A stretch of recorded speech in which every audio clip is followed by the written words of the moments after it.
ciyaarta kama dambayska ee tartanka qaramada qaaradda Afrika oo dhaxayta dalka martigeliyahay Ivory Coast iyo Nigeria way bana ka dhigi doontaa garoonka Alisno Outro Stadium ee caasimadda Abidjan. Goolal badan oo la isku dhalay, raqooliyaal cusub oo la dhigay iyo bandhig lijeedo inka dambeyntii oo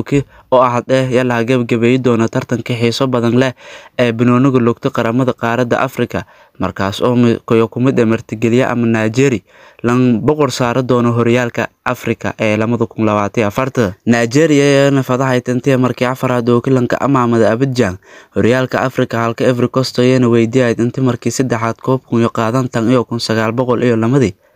iyo 2015 lamada kooxood iyo markii lamaad iyo kulamo hayaan sanadkan kan 24 maalmood ku dib markii Nigeria gool iyo Ivory ku adkaatay Ivory Coast oo iskala jareen Girona tan iyo markii bilowdaan ciyaaro qaramada qaaradda Afrika. Hulka la kanaani soo maroodiyaasha nagadayaan haani in ku horeeyeen ciyaar dhamaadka iska xaadiriyaan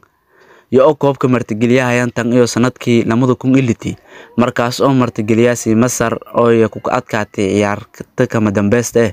Nigeria weydiiyay koobshe in ku horeeyay tan iyo 2018 way bana Gironiga ha kula batay todo dhibood way bana